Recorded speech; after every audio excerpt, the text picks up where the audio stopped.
All right, welcome to the More or Less podcast. I'm your host, Chad. We're here with Jordan. Today on the podcast, we're gonna go over our goats of the week as well as our darkos of the week, and Jordan's gonna explain his man crushes. They just so happen to be Trae Young and Johnny Manziel, so maybe Jordan just has a crush on the Big 12. That's. I see what you did there. Oh yeah. Okay. Okay.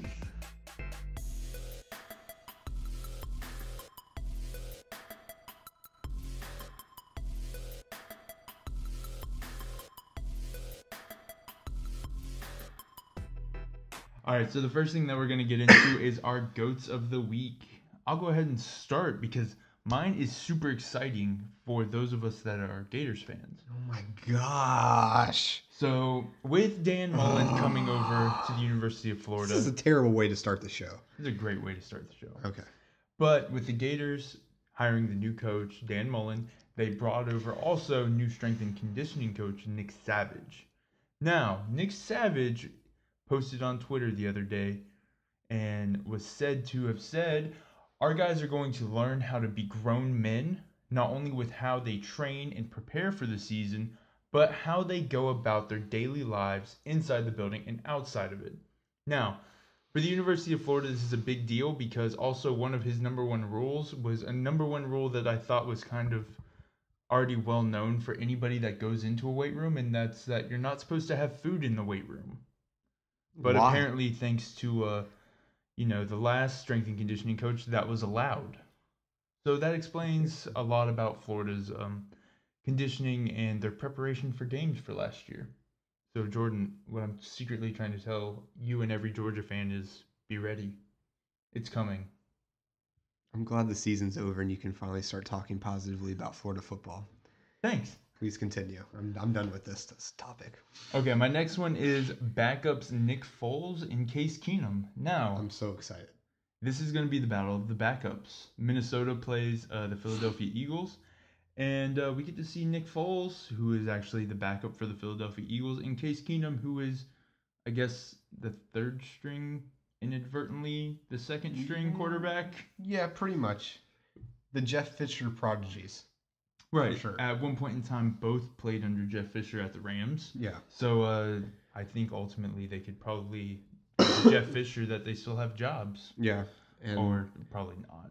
this is like this whole weekend of conference is like a parallel universe. You got Tom Brady against Blake Bortles, and then Case Keenum and Nick Foles. Like, I have no idea how we got to this point. I have no idea. I love it. I love the fact that we're at this point. I'm confused. I don't blame I'm anybody just that would be confused. But ultimately, you have Case Keenum, who I was also because of the Tom Brady apparently cutting his hand open in practice. Don't know who ran into him, James Harrison, but apparently with him cutting his hand, we also almost had a Brian Hoyer situation. Like Brian Hoyer had to come in and play. So if he isn't ready, I mean he's going to be ready to go. It's Tom Brady and the Patriots. well, But if he re-injures it, we're going to throw Brian Hoyer out there. So we will be seeing Nick Foles, Case Keenum, Brian Hoyer, and Blake Bortles. well, my only question is, has anybody actually seen Tom Brady's injury? I saw him wearing gloves. Just because he wore gloves doesn't mean he's injured. But they were red. That's from the blood. Here's this theory that I'm building up in my head. There was no injury. That there is no injury. They're trying to psych out the Jacksonville Jaguars. That's not going to happen. Jacksonville Jaguars, some bad dudes on that defense. Oh, they've got some nasty dudes on that defense. But this is one way that they can kind of gain an edge, make everybody think that Brady's hurt. Mm-hmm. Because here's my whole thing. Did anybody get released from the Patriots in the last week? No. No. You did that to Tom Brady. I don't care who you are. You're getting released. I think it was James Harrison. There's no questions about it. Like, you're gone. Like, forget it. You're not allowed to play anymore. It's going to be a really weird conference championship weekend, and I'm looking forward to it. Probably won't watch a single one of them, but I'm going to look forward to watching the highlights and listening to the analysis. I'm just going to be really honest with you. And watch Case Keenum and Nick Foles struggle through a game. Yeah, that's why I'm not going to watch. I don't care. I just don't. All right, and then my last goat of the week will have to be Arizona for hiring Kevin Sumlin. Great hire. Because Khalil Tate, you now have the proper coach to coach you. Yeah, you can either going to tear it up next year. You can either end up like Johnny Manziel, or you can end up like Kenny Hill. The choice is yours. That's not the worst as being Kenny Hill. Yeah, that's not that's the worst. The choice is yours. So I'm excited. That's gonna be pretty fun to watch in the Pac-12. Pac-12's got some good coaches, some good players, so it's gonna be pretty good.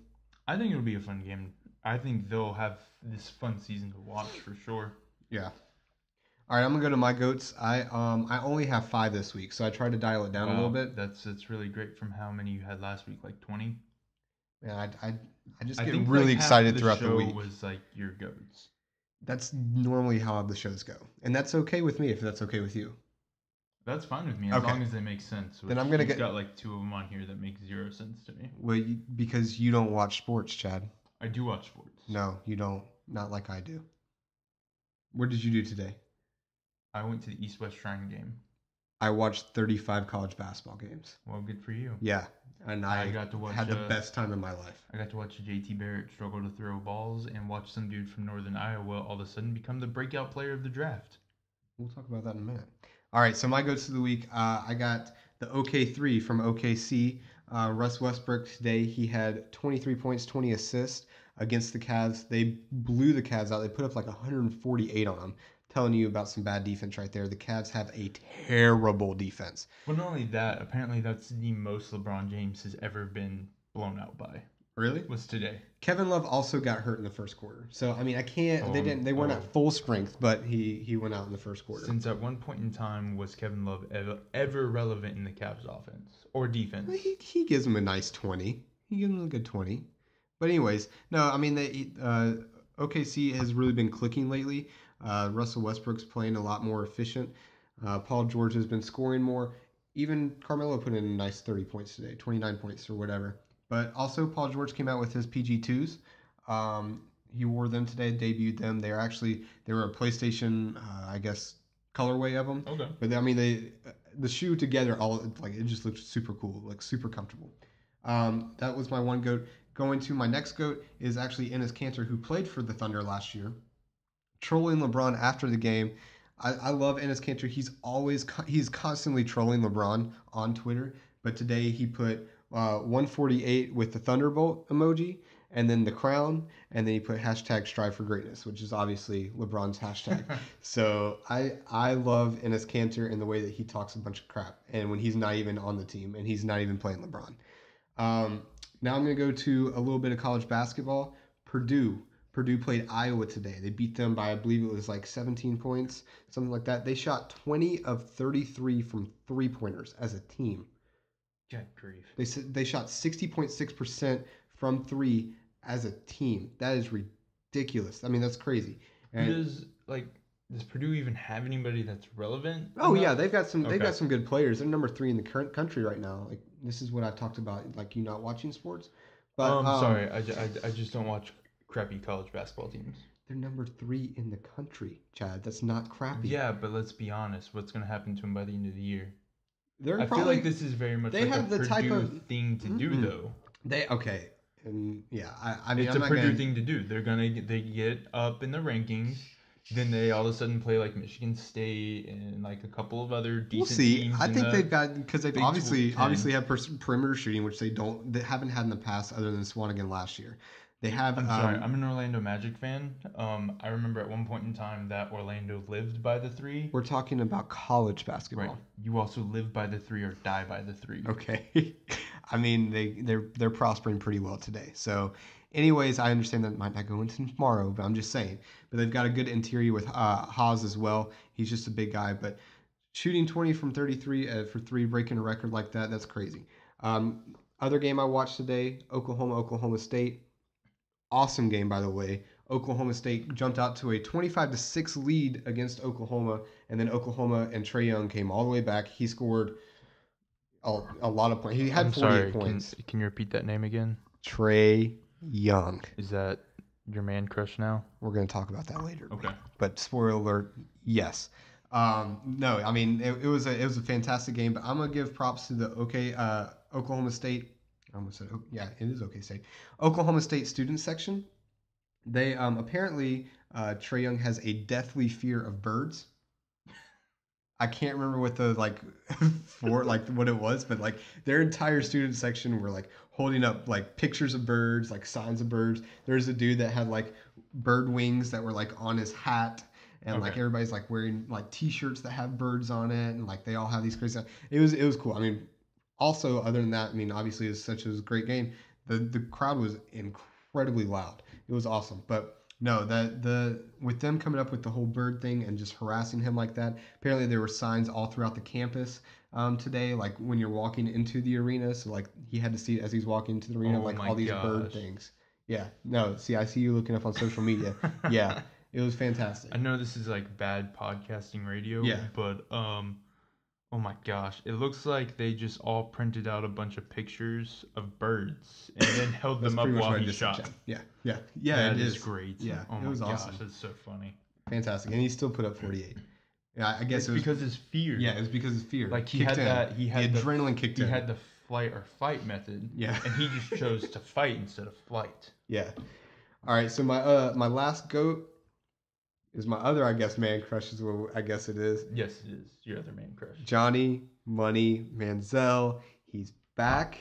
He's back on social media, which I'm excited about. I freaking love Johnny Manziel on Twitter. Did he ever bother to explain why the hiatus from social media? It's comeback season, bro. You gotta take a break. It's comeback season. He's come out with a clothing line, comeback season. Is Drake dropping a new song about him called Comeback Season?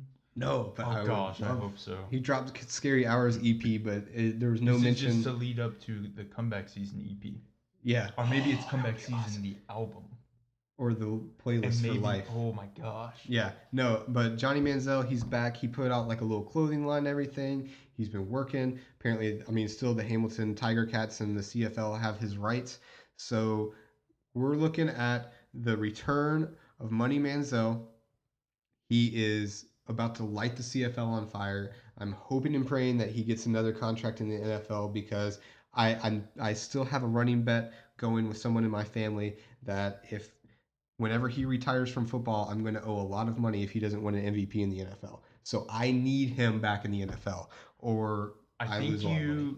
Now, the thing is, did you specify that it was the NFL? Yes, I did. Or did you just say in professional football? No. I'm pretty sure I just said. You should have said professional. Just from this I point done on, screwed up, I know. Just say that you said professional football, so that way you can get away with it because he's gonna win one in the CFL. Like, there's no way you're telling me that he won't win one. I mean, like, yeah, the field's a little bit larger, a little bit wider. I'm not adapted. He gets to Canada, run around. That's true. I love Canadian football. It's extremely fun to watch. Never watched it. It's extremely fun. They've got like 12 players on the field. Okay. They play on like the width of a soccer field. Okay. What? Do they really? Yeah, there's like endless space to run. Guys are allowed to do. This is the league for Johnny Manziel. Like, this is perfect for him. Oh yeah, this is Johnny Manziel's league. Like, this is his dream. Oh wow. If he goes to the CFL, he'll probably never come back to the NFL. There's no reason for him to ever come back to the NFL. He's gonna, or he might pull like a Kurt Warner and he'll come back and play like amazing. Because now, if he would have given the time, if he was given the time and the reps, he would have played amazing with the Browns. Not only that, nobody just gave him the time to reps. That's true. He just wouldn't have went to the Browns. If he would have went to Dallas instead, we wouldn't be talking about Dak Prescott right now. We'd be talking about Johnny Manziel. Yeah, and they'd be 2-time Super Bowl champions already. So. Oh, by far. Yeah. Freaking love Johnny Manziel. All right, so this leads us into our Darkos of the week. Not that Johnny Manziel is our Darko. No. Understand, Johnny Manziel will never be a Darko on this show. Absolutely not. Unless he goes back into rehab. No. Then he might be a Darko. No. Then he'd be a GOAT because he's trying to get help when he knows that he needs the help. Oh, so he's a GOAT. So therefore, he's already a better person. This is a zero Johnny Manziel slander podcast. We're the first non-slander Johnny Manziel podcast. Yeah. Can we say that? Yeah. Okay. I think we are. I think we just said it. Okay. All right. So my Darko this week is one was a fired coach. The other one kind of was not fired, but was basically fired in the media. Mike Mularkey's the first one. He's fired from the Tennessee Titans. It says mutual parted ways. Oh, please. When you take a team to the playoffs and you get fired, And he won a game in the playoffs. that just tells me that everybody hated your guts. Now, I do like their hire. Thank you. Who did they hire? They hired I'm Mike not- Vrabel. Okay. Oh, Yes, that's Mike a good Vrabel, hire. the DC for Texans. The Texans is Yeah. now the head coach for the Tennessee Titans. So we'll see Tennessee's defense hopefully step it up a little bit more. Then my other one is probably the most hated coach according to Ben Roethlisberger, and that is Todd Haley. Todd Haley was not fired; he was not renewed his contract. He was shown the door, and they closed it behind him and took his key. And then all the Pittsburgh fans laughed at him and pointed fingers. I'm sure they're extremely excited. I heard he's going to the Arizona Cardinals to be their head coach. Like, he's actually going to probably end up getting a promotion from this. He'll probably go be a head coach somewhere. That sounds like the worst idea I've ever heard. I would not give Todd Haley the time of day if I was an NFL team, because if Ben Roethlisberger hates you that much, and Ben Roethlisberger just strikes me as the kind of guy that doesn't hate a whole lot of people. Ooh, that's a big statement. I think he is one of those guys, though. His face just screams that to me. His face just screams that he eats too many donuts. But, you know. Yeah. All right, Jordan. So, All right. Your Darko? Yeah, I got one Darko because I had 5 goods. So I'm going to scale it back a little bit. I'm going to go one Darko. I don't know who to give the Darko to because I don't know. But Stephen A. Smith on Let's ESPN. just give it to Stephen A. Smith. Okay. I think there's a lot of people out there in America that would just agree if you just said Stephen A. Yeah, Stephen A. Okay. But he said that actually right after the whole scrimmage between the Rockets and the Clippers last week with the whatever backdoor fight and whatever happened or whatever. I don't know. I still don't know what happened. I just know that Trevor Ariza and someone else got suspended for a game. Yeah, Trevor Ariza got suspended for a game for kind of getting into it with Blake Griffin a little bit. Okay. We'll talk about that a little bit later on. But anyways, DeAndre Jordan, like literally the morning after Stephen A. said that DeAndre Jordan is wanting to trade out of Los Angeles and he wants to be traded to Houston. Like, they just got in a fight maybe 12 hours beforehand, and now he wants to trade to the team that they just got in a fight with. And I mean, obviously they're a better team, but still, I'm just saying, like, that's kind of crazy. I don't know if I should give the Darko to DeAndre Jordan for wanting to leave and not stick up for his teammates, or to Stephen A. because really, it's just saying Stephen A. said, "This is what I heard." Like, he didn't even give a source. He just said, "This is what I heard. DeAndre Jordan wants to be traded." So I don't know who to give the Darko to. I'm a little lost. I think this would be hilarious if DeAndre Jordan got himself traded, but got himself traded in a package where Trevor Ariza has to go to the Clippers and be on a team with Blake Griffin. Like, I think they would trade for Clint Capella. Just position for position. Personally, if I'm the Rockets, I'm keeping Clint Capella because he has way more of an upside and he's younger than DeAndre Jordan. oh yeah, And I think he's a little bit better than DeAndre Jordan, like offensively. I don't know why anybody would purposefully trade for DeAndre Jordan. The Cavs need him for defense. He's a good defender. He's a rim protector, but he is a good defender. But for his contract and for what he honestly brings to the table, you could not convince me that he's worth the amount of money just for defense and for missing open free throws. Because every free throw is open. that's why they're free. Exactly. What's your free throw percentage? I don't know. I don't really remember. That's sad. I'm sorry, what was yours? 100%. They're free, Chad. You got to take Okay. Maybe I don't like taking free things. Maybe I'm too high class to take free things. You are very bougie. I do know that. All right, so we're going to move into our Leave It on the Field segment. Now, this is our college football talk. This is where we get to really talk about the things that me and Jordan enjoy in life, which is college football. Now, college football recently has passed a new red shirt. I'm actually like protesting college football just for a little bit. I'm still sad. You can't protest college football when it's not in season. That's why I'm protesting, because it's not in season. Am I just going to talk about college football now? I'm just still really, really sad. I understand my that. wounds are still open. But maybe this new red shirt change will make you feel a little bit better. Okay, well, tell me about it. Now, usually what happens when a player is redshirted, he's technically allowed to play in 3 games. However, They're now changing that possibly to 4 games. It's not been approved yet, but there's a lot of support from coaches backing the idea of giving a red shirt a chance to be playing at least 4 games and still be considered a red shirt. So, okay, so they can play in 3 games. Right. But, like, do they have a max, like, snaps that they can take or something like that? I'm sure there will be a max amount of snaps that they can take. For the most part, it's just appearing periodically, but some teams like to use it. What this is really wanting to be done for is for bowl season play. Because what is the point in starting a senior who might be kind of hurt or might want to go to the NFL draft and already has a good draft stock? And what's the point of him playing and possibly hurting his draft stock by getting himself injured? Then what's the point of the bowl? Well, to me, there's no points in these bowls anymore. Now with the playoff, there's no point to these bowls. With the playoff and the New Year, like after the playoff and the New Year's Six bowls, there should be no bowls. Right. There should be no bowl in December at all. Right. I agree with you. Okay. Wow, we agree on something. But it's for teams that would like to use their guys in the bowl season is one of the biggest things. Or if in an instance you get maybe your starter gets hurt early in the year, he's out for the rest of the season. Then your second string gets hurt. A lot of time that third string quarterback is a red shirt, and they don't want to have to burn a red shirt. And if they do burn the red shirt, then that guy does not have the red shirt anymore. If they decide to keep the red shirt, that means the fourth string quarterback is starting. Do you want to know who the fourth string quarterback on most rosters is? He's a walk-on. He is a walk-on from a local high school. Do you want the local high school in Athens, Georgia, quarterback coming and walking on and being your starting quarterback for the last 3 games of the season? There's a lot of local high schools, and I don't know who their quarterbacks are, but probably not. I'm just saying, it could be a good story, though. Like, what if he comes out and does well?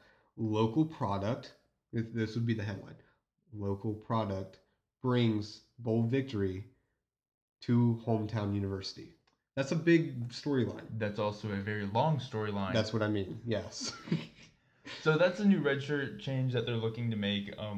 A lot of coaches are looking forward to it, hoping that it does happen so they can get more players more playing time. Gotcha. I like it. So, Jordan, what are your thoughts on the offseason? Well, Chad, on this offseason, outside of tears, from now until about April 21st, I'm probably going to either cry myself to sleep every night or wake up crying in the mornings because realizing, obviously Georgia lost. But it's just a very depressed feeling on this offseason. February 7th, National Signing Day. Georgia's only got a couple spots left. I mean, National Signing Day really happened in December, so there's not a whole lot of things left anyways. But in April 21st, that's when G-Day is. I'll probably get really excited at G-Day, and then after G-Day, there's going to be a steep decline of excitement. What if until SEC I'm Media assuming Day. G-Day is their inter squad scrimmage? Yes. What if Jake Fromm breaks his ankle that day? And for saying that, I'm gonna come right back and I'm gonna punch you right in your face. And Justin Fields gets knocked out. Yeah, I'm coming back from Athens because I'll probably go to G-Day. I'm gonna come back from G-Day and I'm coming straight to your apartment and I'm just gonna beat the living crap out of you for saying that and wishing these things upon me. It's okay because Emory Jones will probably be throwing touchdowns at the blue-orange scrimmage. Yeah, because your defense sucks.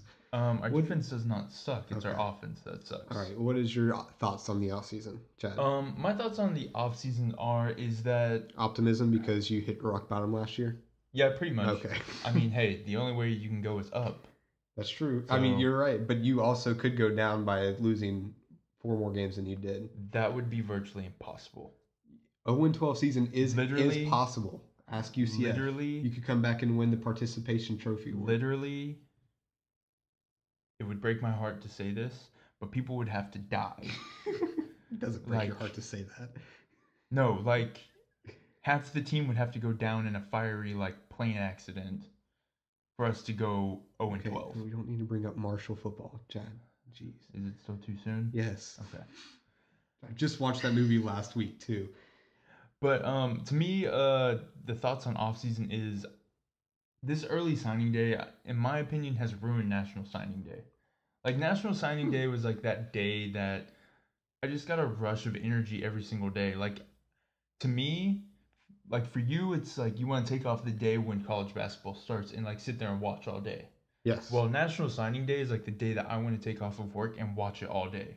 Really? Because like awesome stuff happens that day. Like guys flip, crazy stuff happens. Like I love looking towards the future for teams and seeing how good teams could possibly be on paper. Mm-hmm. Like to me, that's just like a fun little thing that I enjoy about National Signing Day. Okay. And it's all been ruined because there's only like 60 of the top recruits left to sign. Yeah. It also screwed over Florida and any other team that just hired a new coach because we did not get recruiting time. That sucks, man. We could have got Fields. It helped Georgia pretty well. We could have got Fields. I highly doubt that. Anyways. Give Dan Mullen 3 months. 3 months to let this man know that he developed Dak Prescott, and he gladly would have came over. Oh, yeah, we still got Emory Jones, but still. Anyways. Would you rather want the dude that developed Dak Prescott or the dude that developed, nobody? Because he's a defensive coach. Jim Chaney developed Drew Brees. What are you talking about? Drew Brees developed himself. Dak Prescott, Drew Brees. Who would you take? I'm just saying I'd take Drew Brees. But if you look at Drew Brees, Jim Chaney really didn't develop him. Okay. He developed himself by breaking his shoulder. Okay. All right. You keep telling yourself that. All right. So there also were, in college football, there were a record 106 underclassmen that declared for the NFL draft. So 106 redshirt sophomores or juniors declared for the NFL draft. That's a lot. That is a lot. I think we're losing a lot of good college football players. Well, I know I've looked at a couple ones, and there are some teams that are legitimately going to probably be terrible next year that were amazing this year. They're losing a lot because of how many guys that they're losing. Mm-hmm. I know Georgia did not lose too many. Florida really didn't lose too many. But there are some other teams that, just the amount of guys that left is scary for them. And honestly, I think it should be scary for any team that is really good right now that is loaded with freshman and sophomore talent. Because that just means they can leave that much faster if we have this many leave in this year. And then we're talking the next possible year, probably even more leaving. I think Alabama's underclassmen left because they knew that they were probably going to get benched for freshmen next year. Oh, probably. Yeah. I mean, but that's just how Alabama works, though. I know. Like, that's the thing. It's the factory. It sucks. I don't know why you're saying it sucks. Georgia's basically trying to do the exact same thing. But they're not there yet. I just want it to be there already. I'm tired of waiting. They won't be there. I don't think anybody's ever going to match quite what Nick Saban has done with recruiting. That's beyond and nearly impossible to do. Lane Griffin's going to do it at FAU. He is not going to do that. He took the blueprint from Nick Saban, and he is bringing and Kirby took it, and everybody else took it. Like, no, sorry. All right, I'm just messing with you. If not Dan Mullen, but if Urban Meyer can't do it, who Urban Meyer to me is a better recruiter than Nick Saban is as a full blown recruiter. Okay. If he can't keep up, nobody can keep up.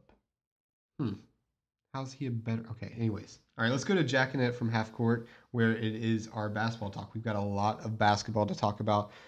Season's in full swing for both college basketball. We're watching Florida, Kentucky right now. What? What's that? Another brawl just happened in the NBA. Oh. Joke. But that was funny. The reality is that the NBA is almost nightly having brawls now. I know, it's been really pretty cool, actually. I kind of like it. They're kind of like brawls, but they're not. Like, it's basically like, let's drop our gloves. That's hockey talk. Let's drop our gloves, but we're not going to really hit each other. Although that other night, Aaron Aflalo really did throw a punch at this guy that I can't pronounce his name from Croatia. He missed. Yes, he missed, but he threw. He actually threw a punch. Connected. That would have been awesome. Yeah, that would have been a bad punch though. But no, I mean, like this, they're getting pretty chippy in the NBA. I just want to know if Ben Simmons and Kyle Lowry met in the hallway. They did. They apparently had an altercation in the hallway. Is what something that I read, just an article that I read. They had an altercation in the hallway, and Ben Simmons had to be pulled away. Then that's not an altercation. No. I know. I want to see. This is yes, exactly. I need fisticuffs. This is brawls, NBA brawls. This is what NBA brawls are, but they're really not brawls. They're just They're just like talking. They're just talking talk. and maybe a shove or two. I think they should make it like the NHL. Let them like fight for like 15 seconds. Yeah. Then call it and then they go sit in the penalty box. First person who loses a tooth, they go sit in the penalty box. The person that won stays. Exactly. Yes. So then at that point, are we thinking that Kyle Lowry would stay or Ben Simmons? You got the Philly product and Lowry, but you got Ben Simmons, who's from the down under, and he's a good 8 inches taller than Lowry. I would take Kyle Lowry. I would take Ben Simmons, but Kyle Lowry would put up a fight. That dude would be scary. We had Aaron Aflalo get in a fight with say his name. I'm gonna go with that. Okay. Michael Carter Williams and Tim Frazier got into it. Did they? I didn't see that. Kind of really. It wasn't necessarily a fight, but they kind of got into it. Yeah. Then we had the Ben Simmons, Kyle Lowry, and then we had basically the entire Houston Rockets team trying to fight Blake Griffin and Austin Rivers. Don't forget Austin Rivers. Oh yeah, Austin Rivers. Austin Rivers, who wasn't even playing in the game, coach's son, just basically talking a bunch of crap from the bench. Which is classic. That's it. As a coach's son, I would do the exact same. I absolutely would. And then just hide behind your dad. No, I would go hide behind Blake Griffin. Well, I'd go hide behind Deandre Jordan. He's a little bit bigger. Yeah, okay, I can see that. At one point in time, Trevor Ariza actually grabbed Blake Griffin's padded compression shorts, and ripped them in half. And then I think at that point is when Blake Griffin just absolutely lost his mind. Yeah. Because then there's a few plays later on during the game that Blake Griffin's going out of bounds, and he takes that ball, and the look in his eyes was, I hope whoever this hits, it rips their head off of their body. And he just chucks it right at Chris Paul. It was very nice, though. Yeah, I didn't watch that game, but I obviously saw the coverage on ESPN for the next few days, listened to it quite a bit, but there needs to be more of that in the NBA. That's what makes the regular season fun, I guess. Because really, it's not fun until the playoffs. Irrelevant. Yeah, you get this kind of stuff in the playoffs, but yeah, you don't even get this in the playoffs. Like you do sometimes the anger and the frustration, but you do not get the all-out Aaron Aflalo trying to throw a punch. Somebody grabs him, puts him in a headlock. You don't get Blake Griffin's undershorts. Well, I think that happened because the Magic are tied for the worst record in the NBA, and the Grizzlies are not far behind. So that's probably frustration from that is what they were playing the Timberwolves. See, I just saw blue, and I thought the Grizzlies for some reason. No, they were playing the Timberwolves. Oh, okay. But basically, Timberwolves are very good. That statement was pretty much true. Aaron Aflalo kind of came out and basically said that he was just trying to get the team riled up. But and it really did help him a lot. Helped so much. But the refs aren't even. Obviously they're handing out the suspensions. The refs are throwing these people out of the game. The refs are really short-tempered this year. And I don't know. You like that? I kind of like it. Why? I like the fact that no superstar is safe right now. Okay. Why? Because we go back to this thing where LeBron James, and we both have said it, sits there and chirps at the refs and chirps at the refs and keeps saying stuff and keeps saying stuff. Tim Duncan did it. And now he's getting tossed out of games. Yeah. I love it. Guess what? At the end of the day, me as a coach of young children, I try to teach them to not say anything to the ref. Because at the end of the day, what is you talking to the ref gonna do? See, I think there's no harm in going and putting your arm around the ref and just telling him how you feel in his ear. Maybe not making a scene about it, but just go be friendly with him. But as you're being friendly with him, tell him how you really feel. Be like, yo, you suck. You didn't see that one. And then he might laugh about it because he's like, oh, he's trying to be my friend, but you're not. No, I kind of like you said, because there are a lot of people that just whine and they don't a call doesn't go their way, or they don't get a call and there is no call, and they're just standing down on they're not getting back on defense. They're just standing there whining. I like the fact that they're getting teed up for that. I do. But I believe that there is a growing tension between players and referees right now. And I think if it doesn't get solved soon, there could be some issues as maybe the players have another lockout like they did. Go ahead. Have another lockout. But I want to watch basketball. You can watch college basketball. Or you can watch the new Big Baller Brand League. For extraordinary underclassmen. I'll just watch the Canadian Basketball Association. Is that a thing? I don't think it is. I think that's called the NBA. I'm sure you can watch Euroball though. That sucks. Or Yeah. Australian League. But no, I mean LeBron's been tossed out of a game this year. It's the first time in his career he's ever been tossed from a game. Which blows my mind. Kevin Durant's been tossed 3 times already this season. Kevin Durant's quite the talker. Yeah. I mean, look at his Twitter account. Which one? All of them. Oh, okay. Then you've got Westbrook was tossed out the other night. And I don't understand why Westbrook was tossed out. I didn't understand that one because that was a terrible call by the ref, and he didn't even go at him aggressively. He was just basically asking why. Yeah, why? I and they immediately tossed him out. But I'm also biased because he's like my favorite player in the NBA right now. Well, no, there was no foul on the play, so I'm not like for Westbrook. Yeah. It made total sense. They They called him for traveling. It should have been called for a foul because he got hit right in the face. Right. They called him for traveling, right. and he had only taken 2 steps. Right. I mean, which is traveling, but in the NBA, that's not traveling. No, it's not. And then, but he also got hit in the face. Too. Yeah. You gotta call those. Anthony Davis has also been tossed, which that one to me is actually more surprising than the other 3. It's surprising that Anthony Davis has been tossed, but we haven't seen DeMarcus Cousins get tossed in a little bit. Like it's been a couple weeks. Maybe DeMarcus Cousins is rubbing off. Love it. Pelicans are the team to watch now. To watch in which way? Like we're gonna Anthony Davis has some pretty nasty games. We're gonna see another Malice in the Palace. Oh, I would love that. No, he had 2 45-point, 15 rebound games last week. It's something he needs to start doing. And then Rondo had a 20 assists, like 25 assists. I think it was last week. That's great for Rondo because let's be honest, he's not scoring any other way. Don't talk ill about Rondo. I will talk ill about Rondo. Why? He was the weakest link on that Boston Celtics team. No, he was the glue on the Boston Celtics team. No. Yeah, he was the glue. No. He absolutely was. Oh my gosh. All right. So we'll talk about the Cavs a little bit. We talked about LeBron being a baby because we always talk about LeBron being a baby because we don't like LeBron. Because LeBron is a baby. Yeah, and that too. He's a drama queen. Cavs are becoming a volatile locker room. What are your thoughts? I mean, they have dropped quite a few games. This is the worst month LeBron has ever had in his career. As far as losing, frankly, they're getting blown out. His plus minus is terrible. Because this is what he gets for trying to build a super team. This is what he gets. Like, J.R. Smith is not playing up to potential at all. Isaiah Thomas.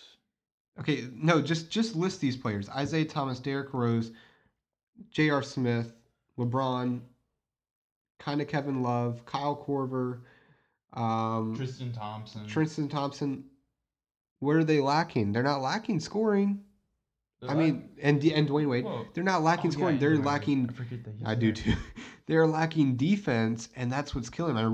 When I was watching the OKC Cavs game today, the only person I really saw playing a whole lot of defense was Dwayne Wade. That was it. Because that's all Dwayne Wade is built for now. He's the Flash. But I'm just saying, like, they have no defense, so they are getting murdered in transition. Plus, they are old. I just named all those guys. Those guys are past their prime. Honestly, that would be a really good team back in, like, 2010. Yeah. Like, we're talking, like, All-Star. Like even 2013. I mean, think about the think about the 13 LeBron and the 13 Dwayne Wade, and then maybe take the 2010 or 2011 Derrick Rose. And I mean, gosh, that would have been ridiculous. But I'm just saying, like, they are all past their prime right now, except for Isaiah Thomas. Well, it's getting to a point where somebody's going to get traded. Yeah, like somebody has to be traded for a younger guy. Right. I mean, they if you watch them, they are very unathletic compared to other teams, and they're very slow. They're just very, very slow. And right now, the way that the league is going, it is a very fast-paced, athletic type of game, and they are behind. And that's why I don't think they'll make it to the finals. But something's going to happen. Lou's either going to get fired. In my opinion, Lou. I don't think he shouldn't be fired. But to me, they need to trade for somebody. There has to be a trade for somebody that can play defense. I mean, it's now or never to trade Kevin Love. I say you get rid of Tristan Thompson first. He's got a big contract. But who's going to take Tristan Thompson? Why would you want Tristan Thompson? With that contract, why would you want Tristan Thompson? You just swapped Tristan Thompson and DeAndre Jordan, and their contracts basically are going to offset each other. and then you just got a better defensive player, less offense. But they need the defense. Anyways. I'm not disagreeing with that. It's just it's a very bad situation to be in if you're in Cleveland. It sucks. Now, speaking of LeBron, LeBron also tweeted out something about Shareef O'Neal and his snub from the McDonald's All-American game. Which that is a huge snub. He should not have been snubbed. No, he should not have been snubbed from that game. They only took one Western high school player, and that was Bol. Yeah, the Western team, I can't even begin to tell you who any of those guys are. Okay. The East roster has like R.J. Barrett on it and Zion Williams, as well as E.J. Montgomery. We also have some guys like Darius Garland, Moses Brown, Jalen Smith. But really, the West, like, who do they have? Bol. You left out Zion Williamson, Kobe White from the East. I said Zion Williamson. Okay, you did say that? Yeah, sorry. I did. No, the West team, they've got Bol, Trae Jones, that dude's going to be nasty. Nasir Little, he's a pretty good player. Cameron Reddish, number 3 player in the country. Reggie Perry is actually going to be I think it's going to be a pretty good player. He's a sleeper. And then Quentin Grimes. Devin Dotson's also a good player. They got some good, it's obviously the East is better overall because they've got the 1 and 2 players in the country. But West, it's going to be, regardless, it's going to be, it's always a good game. It's just fun to watch how the talent is coming straight out of high school to go play in, college when they really don't need to go play in college. None of these players need to really. I think how they should start doing this game is forget the East and the West thing. Just forget it. Should they do a draft like they're doing in the NBA All-Star? Oh, no. I've got an even better way to do it. Okay. Because if you look at all the players on here, the majority of them play at 2 different schools. Duke and Kentucky. So let's just next year do a Duke and Kentucky team. Okay. And then the other team is everybody else. So it'll be like 7 on 20. Which, by the way, this is Saturday night that we're taping this. Zion Williamson has just signed to Duke and now has given Duke like 3 of the top players in the entire country. The 3 top players: R.J. Barrett, Zion, and Cameron Reddish. They're the top 3 players. Oh my gosh, they're gonna blow everybody. And Trae Jones also committed to Duke, and he's in the top 10 of players. Good grief! They basically have half the top 10. That's ridiculous. Well, it's them and then Kentucky. It's oh my gosh. They're going. I hate this so much because I hate Duke basketball almost as much as I hate Florida football. I can't stand it. If you're Shareef O'Neal right now, though, are you opting not to go to Arizona next year and maybe instead go to Duke? No. Because you can go to Arizona and be your own person like DeAndre Ayton, get your stat stuffer. True. You're not going to have to share the ball. You're not going to have as many egos. You're going to be the man. He is. He's going to be the man at Arizona because by that time, Alonzo Trier, who's been playing, he's a junior, I believe now. He'll declare for the draft because he was a first-round pick last year. He'll probably still be in the back half of the first round. DeAndre Ayton, he's going to declare for the draft. He'll be a lottery pick. So Shareef, he's going to be the man in Arizona. No, you don't come to Duke. You don't come to Kentucky. Be your own man. You're going to play against your best friend, Bol at Oregon, twice. Probably a 3rd time in the Pac-12 tournament. And then, But that's the other thing that blows my mind is that Bol decided to go to Oregon instead of going somewhere else. I love Oregon it. Just does not strike me as a school that top-tier guys would go to. I understand that they have had, in years past, decent basketball teams. Mm-hmm. But they just do not strike me as one of those schools that a guy that his father was a top NBA player during his time would decide to go there and play. Like, he lives on the West Coast. He lives in California, but maybe he just wanted to go play on that really cool court and get some really awesome shoes. I would want to.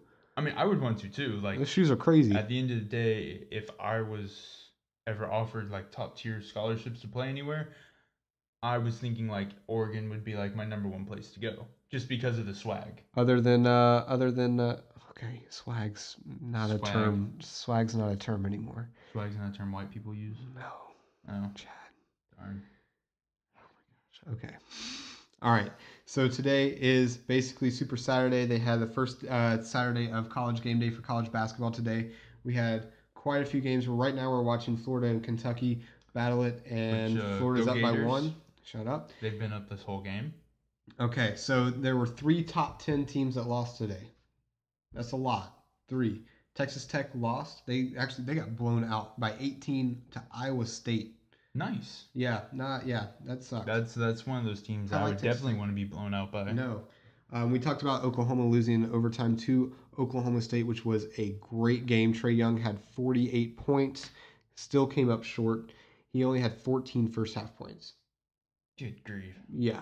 Scored 34 second half overtime points.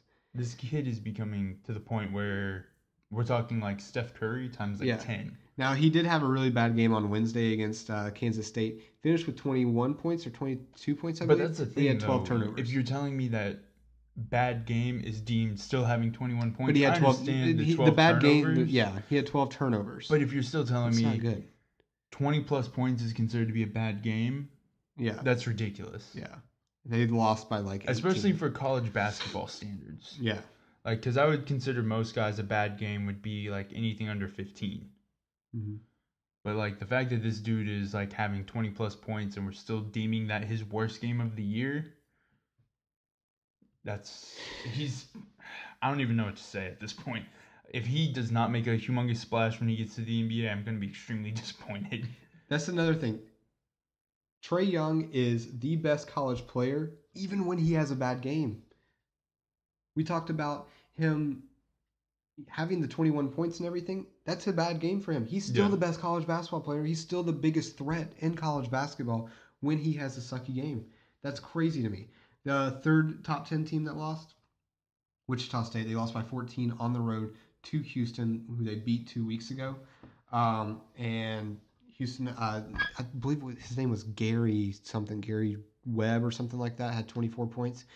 But really, they just shut down Landry Shamet, and him and Frankamp, that's their offense. And if they're not going, then they're pretty much at a halt, and that's exactly what Houston did. They put a lot of pressure on them, and their defense took after that. So actually, we're going to do a little throwback. It's not Throwback Thursday because today is Saturday, but on January 20th, which is today, in 1968, it was the game of the century. Lou Alcindor versus Elvin Hayes. It was in the Astrodome. And at that time, college basketball had never, this game is what set up how we watch college basketball today. Because there was no real viewership, and it's 1968, and there's no real viewership in college basketball, but with this game, I believe there were 68,000 people in attendance. Well, just the fact that they showed up to the Astrodome, which a lot of people maybe don't know what the Astrodome is. The Astrodome is a gigantic stadium. Basically, they took a college basketball game and put it inside of a professional baseball stadium, which at this time, this is which is what they do every year now. Well, this is the height of professional baseball as well. So the stadiums are large. They didn't start shrinking the stadiums like they do now. Mm-hmm. These stadiums are going to sit 60, 70,000 people, which taking it from probably an arena like UCLA at the time or Houston at the time that maybe sat at most 15,000 maybe. Yeah, maybe at the most. Yeah. Maybe we're talking 5,000 more than that. Mm-hmm. But still, that really shows how we are now viewing a lot of our sports today. And well, at the time, UCLA were 3-time reigning champions. Right. They had won in 65, 66, and 67. They had beaten Houston in the Final Four in 67. They beat them by, I believe it was 15 or 16 points in the Final Four. Came back, and the coach at Houston, I believe his name was Guy Lewis, my fault. He wanted to schedule UCLA. He begged to schedule UCLA. John Wooden did not want to schedule Houston. But because it was proposed as this is what's going to be best for the sport in down the future, John Wooden agreed. So they met 1 versus 2. Houston hadn't lost a game since they lost that Final Four game against UCLA. UCLA was on an incredible 40-game win streak at that time, 48 I believe. Obviously, I said it was Elvin Hayes for Houston, Lou Alcindor for UCLA. It was deemed the game of the century. That's how it was promoted. Which a lot of people that don't know, Lou Alcindor is actually Kareem Abdul-Jabbar. Yeah. This is before he decided to change his name. Gotcha. Yeah, well, I knew that, but yes. There's a lot of people out there that probably don't know that. That's probably true. But anyways, it was deemed the game of the century. Houston ended up pulling up the upset 71-69. That's because Lou Alcindor or Kareem Abdul-Jabbar ended up getting hurt in the second half. So but Houston ended up winning by 2. So I mean that was really what launched college basketball and how we watch March Madness today in the tournament time. Which you said I'd take a day off to observe the first day of college basketball. I also take 2 days off in March to observe the first and second rounds of college basketball. And if you don't do that, then I question if you're an American or not. Honestly, I'm just being honest. But yeah, so that's our little throwback of the week. Now we're gonna talk a little bit. Actually, I just said, not watching as American. We're going to go to a Canadian sport. Ooh. Hockey, eh? Right. Little hockey talk. Yeah, we're going to call this segment what? Slapshot? I like that. Let's do Slapshot? it. Okay. Slapshot. NHL talk. So, this year, the NHL's All-Star game is in the number 1 city that probably is the farthest away from ice that you can get on an NHL team. They're coming here. They're coming to Tampa. They're coming to Tampa. The Pro Bowl and the NHL All-Star game, they're in Tampa. The Pro Bowl's not in Tampa. Well, the Pro Bowl's in Orlando. They're like an hour away from each other. But still, they're both in Central Florida. This is beyond amazing. Really, as a Floridian, we don't really get to experience this many things. Because nobody wants to come to this god-awful state. There are people that want to come to this god-awful state, but I feel sorry the difference is that they want to come and like have vacation. They don't want to come for like the Pro Bowl, or they don't want to come for like an NHL All-Star game. Though the NHL All-Star game really kind of does make more sense that it would be here in Tampa. Yeah, for vacation for the players. Fans are like, hey, let's go somewhere where there's not warm. Snow. Yeah. But really, like, there's been Super Bowls here, but they play in Raymond James, and honestly, Raymond James is not the nicest Raymond stadium. James sucks. It is like a terrible stadium. I don't even think it was state of the art when they built it. I don't like but we just don't get to experience that many things. That or everything's down in like Miami, which is just it's like 4.5 hours for us. It's a struggle to drive down there and to get out of Miami. That sucks too. Yeah, the worst. It's like a one-way street. It's terrible. But no, I mean it is really cool. I looked at the tickets to go to this game. They are skyrocketing. I mean, like, they're basically the same price that I paid to go to the national championship for college football. I believe it.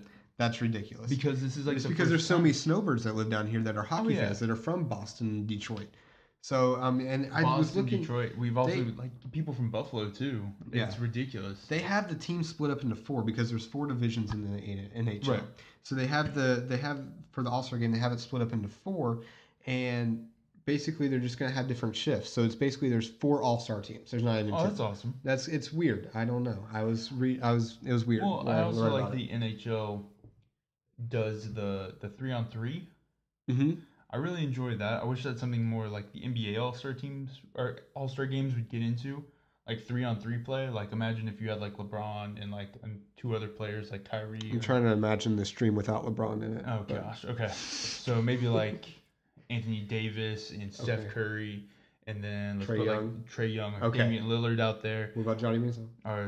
Johnny Manziel. Oh, Johnny Manziel in the celebrity game. Ooh, NBA, please make that happen. That would be amazing. Please make up for the whole Lonzo Ball incident in the voting for the NBA All-Star game, and please put Johnny Manziel inside of the celebrity game. That would be amazing. Yes. It would be much appreciated.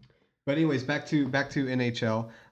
There's a couple hot teams. Actually, Tampa is one of the hottest teams in the NHL right now. Tampa is the hottest team. Yeah, they're the best team in the NHL. Not far behind them is Vegas, which is the expansion team. It's their first year in existence. They beat the crap out of Tampa the other night. I was watching. I believe. I mean, they just when I turned it off, it was 4-1.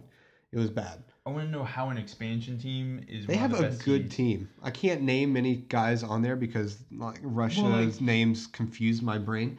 But I think it's one of those things where like these expansion teams sometimes have the benefit of getting maybe players that other teams can't touch because of cap space. Mm-hmm. So they can just pick up as many guys as they want on like 1 or 2 year contracts. Yeah. I mean, they're playing really well. They're the best team on that side of the conference, the Western Conference. And I would love to go to a game. Could you imagine like what the game in Vegas is like? There, I've been to that arena. It's a pretty cool arena, the T-Mobile Arena. It's pretty cool because like they have like this big glass pane that you just basically overlook the Vegas skyline. So it's pretty cool. But Tampa and Vegas, they're the best teams. The Colorado Avalanche have won 9 straight, but they're still 6 points back in their division. Oh, So wow. they're one of the hot. They actually are the hottest team in NHL right now.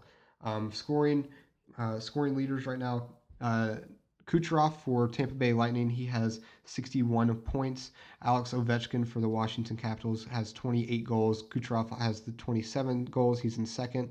And then Andrei Vasilevsky with the Tampa Bay Lightning has 27 wins in goal.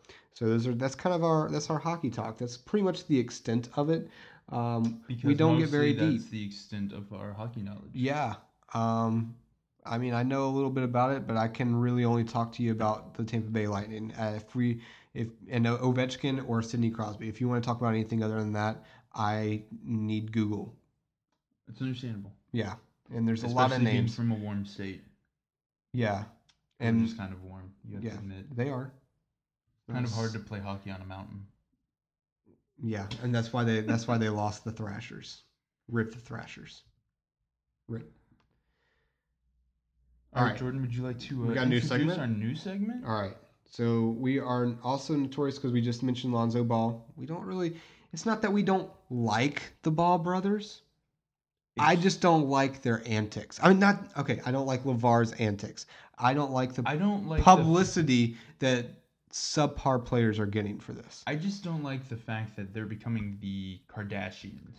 Because personally, I think these kind of things ruin culture. Mm-hmm. And it really makes me mad that we're giving so much publicity to these guys that really haven't done anything. I mean, the only thing they've done is make a $500 shoe that probably should only be worth like $30. But, I mean, I give LeVar credit as a business person because, frankly, to create the business that he has and make himself millions of dollars off of basically his children, I applaud him for. I hope to do that one day to my future children. Okay. Exploit them for everything that they're worth because they've made my life. You're going to be a great father. Anyways, this segment's going to be called Big Baller or Small Baller, where we debate some things that have just happened in the week if there should be considered a big baller or a small baller. So, Chad, I'm going to let you start. All right. So, one of our big baller or small ballers, we'll let you decide, Jordan. Okay. This is a big baller or small baller move. All right, this is a tweet from Chad Johnson. Are you going to read it word for word? Ocho Cinco. Oh, okay. Yeah, I'm going to read this word for word because this is hilarious. Okay. I love Chad Johnson's Twitter. I can't read it word for word because we are a clean podcast. That's what I was asking. I forgot that part. Okay. So Chad Johnson said, "Wow, I just put on a pair of jeans I hadn't wore in a while." And wore or worn? Wore. Okay. It's spelled WORE. Okay. In a while, and there was $1,200 in my pocket. Uneffing believable. I don't deserve this ish. He didn't say ish, by the way. First PayPal to hit my timeline. I'm sending you $1,200 due to my carelessness. Exclamation point, exclamation point. Okay. Big baller move or small baller move? I'm going to actually say that he's a small baller on this. Okay, why is he a small baller?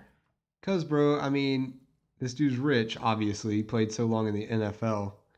And that does not always necessarily mean that you're rich. Okay, he has acquired a lot of money. What he does with that money is to himself. But he has acquired a lot of money over his years. Okay.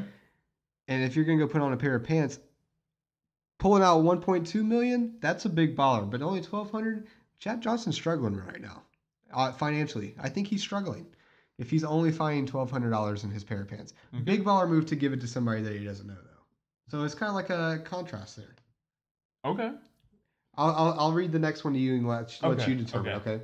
So Overwatch League, what is that, by the way? That's an eSports league. Oh my gosh. Overwatch League had more live streamers, which was 408,000 live streamers on its opening night than Thursday Night Football first live stream on Amazon, which ended up being about 372,000, or on Twitter, which was 243,000. So the Overwatch League, which is esports, so people just play video games, and it's an actual league that people watch. Yes. So if I wanted to watch Overwatch, basically what I would be watching is somebody else play a video game. Yes. Welcome to the state that we're in. Okay. So big baller, small baller, that Overwatch league had more views than Thursday Night Football in their first live stream. I find this to be a small baller move. Why? Because if you think about it, here's why. On whose part? Here's why. It is actually a small baller move on Overwatch's part. And here's why.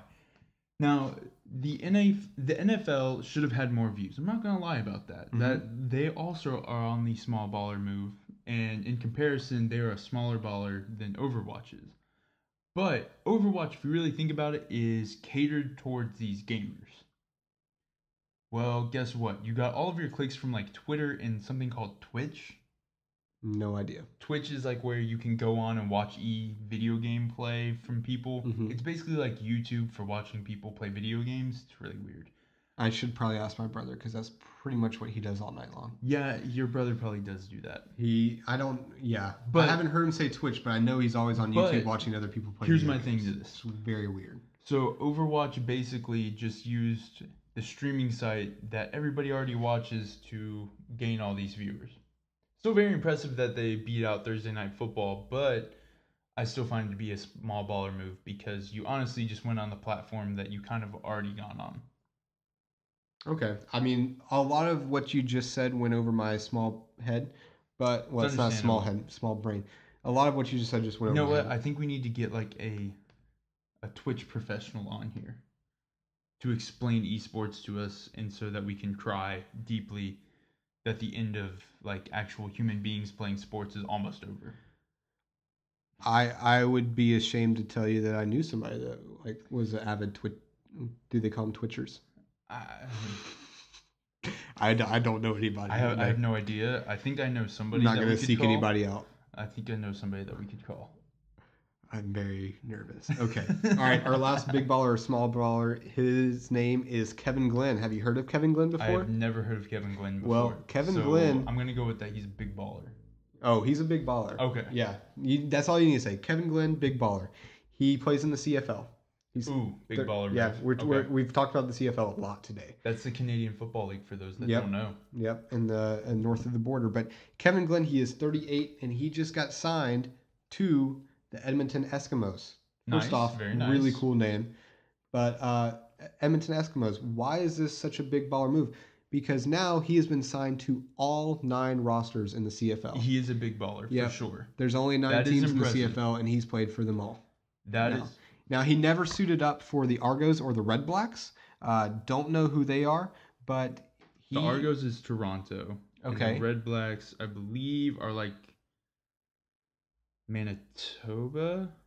Don't even know if that's a real place. That is a real place. It's in Canada. Like I said, CFL football all the way. Okay. All right. I got you. But anyways, he is now going to be the backup quarterback for the Eskimos. That was previously held by James Franklin. Can you tell me who James Franklin is? The name sounds super familiar. Because he played in the SEC. James Franklin, did he play for Vanderbilt? Nope. Missouri. And he was really only in the SEC 1 year. Remember that guy? Yeah, okay, I do know that. It was when they first came over to the SEC. Yep, and then he left. Drew Lock took over. Yes. No, actually no. It just seems like Drew Lock's been there forever. Yeah. But that's the last of our big baller, small baller talk. So we had a couple big ballers, a couple small ballers, but last thing we're going to talk about is, what is this? You said who has the better beard? No, that is for video only. Hence, it says video. This is really bad podcasting. I was not prepared for this. Extremely bad podcasting. How about we talk about Championship Sunday, which is tomorrow? Oh, yeah. Chad, I'll let you talk about those because I've already expressed my displeasure and how I really don't want to watch any of these games. The Patriots hate them. Well, who do you... Okay, we'll do like a little prediction. I know that we had talked before the podcast. We would try to maybe start getting away from predictions because, frankly, we're just terrible at them. So actually, I went undefeated last week. Yeah, shut up.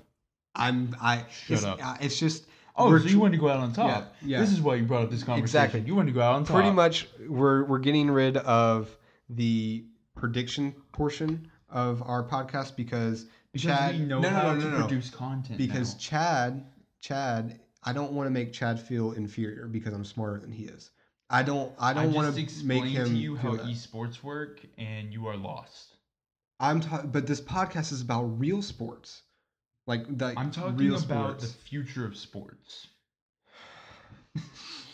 Anyways, I'm sorry. Okay, so who do you have winning? By the way, I did beat you in our college football head to head. Shut up. And I beat you for the whole season. And T-Mac lost the whole thing, and that's T-Mac lost the whole thing, and he's not even going to be receiving the punishment, which sucks. Nobody probably cares about right now. I care about it. Back to conference championship Sunday. Okay, I'm sorry. Patriots, Jaguars. Who you got? I mean, Patriots aren't going to lose. Come on. Yeah. It's Blake Bortles, bro.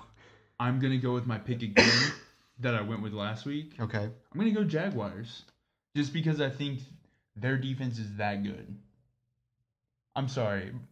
Tom Brady, if he has to throw the ball all freaking day, it's not going to work. You think where he got his stitches, do you think they're going to come open? I hope they do. I hope he bleeds on the field. And then I hope he uses that... Dang, dude. I hope he uses the thing from Dodgeball and says, "Nobody makes me bleed my own blood," as he's sucking the blood out. Or because Alex Guerrero's over there fixing his hand. All right, so what was the other one? Vikings and the Eagles? Yes, Vikings, Eagles, the battle of the backups. Oh my gosh, Nick Foles and Case Keenum. I can't even wrap my head around that, man. I'm going to go That's Minnesota. the NFC. Literally, the NFC has been the best conference this entire year. And on our NFC conference is Nick Foles and Case Keenum. What in the world? If Carson Wentz was here, I mean, it'd be an easy blowout. Oh, it'd be an easy pick, too. You just go Eagles. You just go Eagles. But now I'm going to have to go Minnesota. Yeah, I mean, Minnesota, their defense is better, and Case Keenum is better than Nick. He's the worst of the two evil, or the better of the two evils, I guess. Yeah. I guess so. Yeah. I don't know. I just imagine, them sitting in their, team meetings just saying, oh, yeah, Case is afraid of such and such and blah blah blah. Yeah. And then in the other one, we've got Case Keenum over there saying, "Oh, well, Nick Foles is afraid of blah blah blah and blah blah blah." Well, you don't really know what they're afraid of, though, do you? No, I don't know what they're afraid of. That's something. Frankly, you don't care. But no, the defenses, their team meetings must be really lively. They're just basically licking their chops and ready for Sunday. Yeah, they're like, "Oh, this is who we have to play." So we stop the run and we stop them. Okay, all we have to do is when Stephon Diggs grabs the ball, we tackle him. That's how we beat the Vikings. We also make sure that we don't pull what the Saints did and put our heads down when we're trying to tackle somebody. That's what I meant. That's what I meant. You didn't get my joke. Oh, shut up. Another thing of me being smart. What if Case Keenum gets hurt during the game and Sam Bradford has to come in? Or you just throw in Teddy Bridgewater out there. I'm pretty sure Teddy Bridgewater's hurt again. No. He's active. I'm pretty sure he's hurt. I'm pretty sure he's active on the roster. I'm pretty sure he's active too, but I think mentally he's hurt. He has that whole Robert Griffin thing going on probably. The quarterbacks in the NFL need to get better. And there's no quarterback that's coming out other than Lamar Jackson or Baker Mayfield that I care to watch. So it's the quarterback play in the NFL is starting to really decline with everybody aging out. Honestly. Tom Brady's still the best. Is it really the quarterback play, or is it the fact that nobody wants to run an offense that these guys can play in? That's really my question. I don't watch the NFL as much. I'm going to start watching the CFL more. That's my next project. CFL is just fun. Yeah. It's a fun thing to watch. So we go from the no fun league to the fun league. Exactly. Okay, so I'm going to start watching the CFL. And when do they run their season? What months? Summers. Perfect. It's the summer, yeah. That's when perfect. They run it. They run their championship. Are you telling me that I get to watch Johnny Manziel in 3 months sling the pigskin around? Yes. Is there a different word for pig hyped. In Canada though? I don't know. I'm gonna look it up though. But oh my gosh. Yeah. But yeah, so you get to watch your Canadian Football League, and then in hopefully in 2 more years we have the XFL back. And then who gives a crap what anybody does? It's just that's where Johnny needs to go. That's Johnny's league. Mayhem. That's Johnny's league. Oh yeah, that's definitely. He's got to go there. That's anybody's league that has had a substance abuse problem in the past like 5 years. Basically, they're just going to be like, we're going to start with two teams in the XFL. Johnny Manziel, Josh Gordon, you two are captains. Oh my god! Pick your teams. And Johnny Manziel's like, I just want Josh Gordon on my team, and we'll beat everybody. And he's probably right. Or then maybe you could just bring over like J.R. Smith as well, and he's like one of the general managers. He's like the general manager of the team. J.R. Smith and Michael Beasley. Oh my god! All right, so that is our podcast for today. Thanks for listening. You can check us out at More or Less Sports on all the social medias. Make sure that you give us a like or a comment on iTunes or on Stitcher as well as SoundCloud. Is Stitcher the same as Twitch? No, Stitcher is actually more like SoundCloud. Yeah. Still confused. Also, you can check us out now on YouTube. We will be posting up videos on YouTube as well. Check us out for the beard video. We're going to rate the beards from certain professional men in sports. Like who has the best beard? Yeah, like who has the best beard. Can I throw my beard in? Sure you can, but you're not going to beat the new defensive coordinator. No, he's not the... Yeah, he is the defensive coordinator for the Patriots. The soon-to-be new the head coach Lions of the coach? Detroit Lions. Mike Patricia? Is it Matt Patricia? Matt Patricia. You're right. Okay. Matt Patricia. So yeah, I would love for my beard to get to that one day. I don't think you're gonna beat him out. I could at least be in the top 5. Right. Okay. I'm pretty sure nobody's listening at this point, so true. We could just start saying the most random stuff and nobody True. would care. True. Okay, but like I said, check us out on YouTube, and we're out. All right, go Dogs. Go Gators.